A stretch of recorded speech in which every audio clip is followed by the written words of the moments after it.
Let's talk governing party politics now, and an ANC meeting to nominate a ward councillor descended into chaos this weekend. That's in Limpopo. The governing party is condemning the violence which left dozens injured. The ANC in Waterberg has now halted all party activities in the Lephalale sub-region until further notice. Let's discuss this with Soviet Lekganyane, the ANC's Limpopo secretary, who joins me now. And Tate Lekganyane, good morning. Thank you for talking to me. What happened at Kgaseleka, and to what extent is it an aberration from what we are seeing in branch meetings of the ANC in Limpopo? Good morning to you, Thulasizwe, and your viewers and all South Africans. Yes, indeed, we had an unfortunate incident at Lephalale, in Lephalale at Kgaseleka. It's one of those isolated incidents. There are not so many. You would know about 3 or 4 weeks ago, we had a similar incident in Musina, Ward 4, where there were people fighting at the venue of the meeting of the ANC. What happened over the weekend, there were village-based meetings because of the COVID-19 pandemic. It's not possible to gather all members at one venue.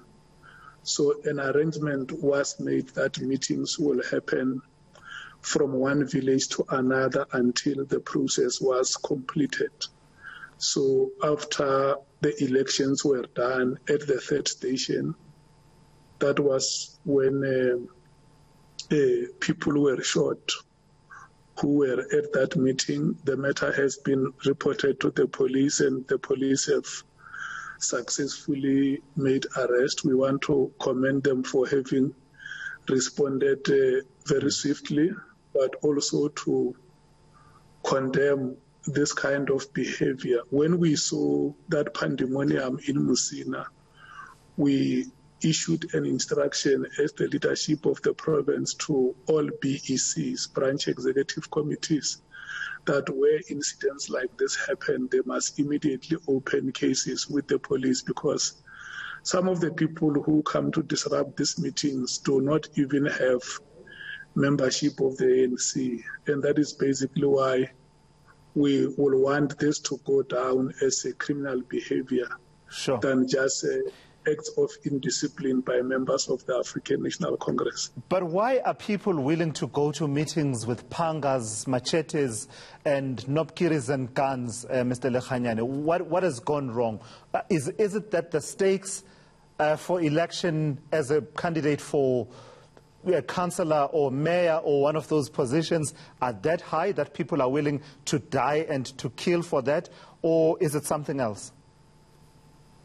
No, it's a very wrong subculture which is creeping within the organization, where when a meeting of the ANC is called, there will be another band or brigade which will be mobilized, because either Soviet or Thulasizwe feels that he will not be elected on that day, and so rather have the organization hating, rather have everything suffering, than to allow a meeting to proceed where I do not stand any chance of election. It's very bad. People have a sense of entitlement in the organization, and maybe we must also look at ourselves and say, we were very right when we spoke about the renewal of the African National Congress, because indeed there are so many wrong tendencies and artificial standards which have been brought into the organization, and they are hitting us on a daily basis.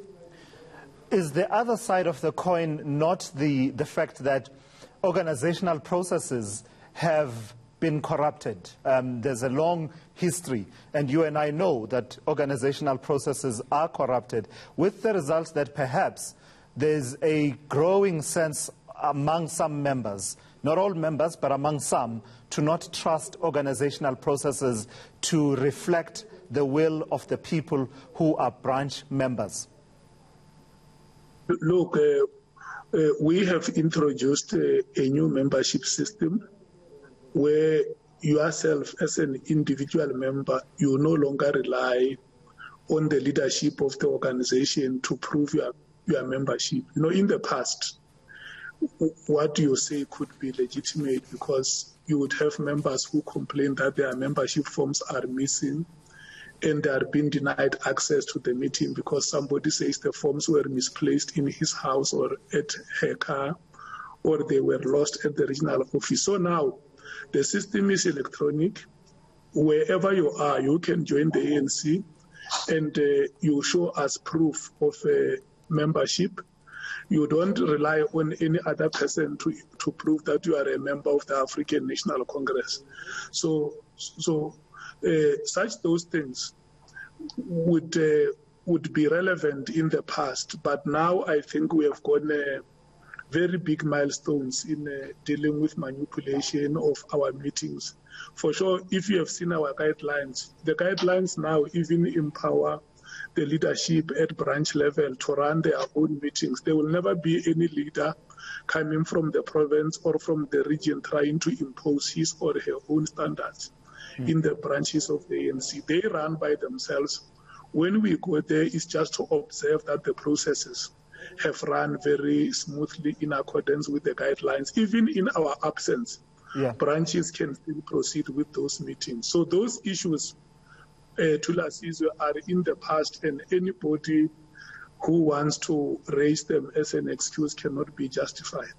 And then in terms of the product that ends up coming out, because, if these people are willing to kill and to die for the position of councillor, you can only imagine what kind of moral wiring they have to even be trusted as public representatives in positions such as councillors and mayors. If they have proxies who are willing to wage war, wage battle on their behalf, kill comrade, these are not people we can trust to serve the public diligently.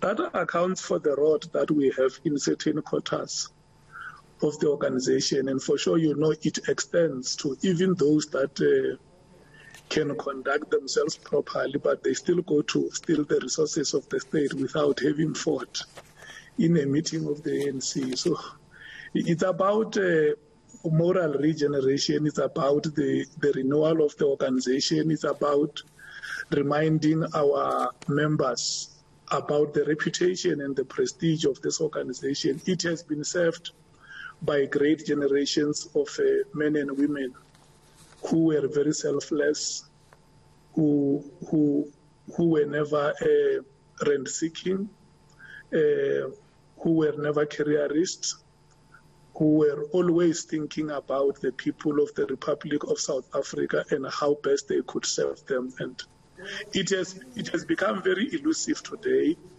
for a member of the ANC to exhibit such qualities. If you have in a province or a region, there may be very few, but I think not all is lost. We will persevere and try our best to teach members of the ANC and even society on how best we can build a better African National Congress. Lastly, Mr. Lekganyane, while you talk about building a better African National Congress, what's your input on how that can be done at a national level, given the challenges that you face? Well, challenges is actually an understatement, and I think you and I can agree. The kind of gridlock that you find yourselves in around questions to do with the factionalism within the ANC itself, as well as the role of the Secretary General that is on the spotlight at the moment? Look, it is not about my opinions. It's about the collective decisions that we have taken at successive conferences of the African National Congress. The decisions are there. We just have to implement them. You have seen we have started to implement. Some of them are very painful decisions. We have to charge members of the ANC. We have to step members of the ANC aside. But look, they are collective decisions. They are binding to all of us. And we think they will help us to restore the confidence of the ANC and to redeem its image in public, so that we can focus on other things like how we deliver better quality services to the people of the Republic. Because for so long, we have been concentrating inwardly because of the inherent weaknesses that we have with the quality of the member of the African National Congress. Yeah. And I think we must graduate from Soviet that. Lekganyane, I've got it. Thank you. Thank you very much. Soviet Lekganyane is the Provincial Secretary of the ANC in Limpopo.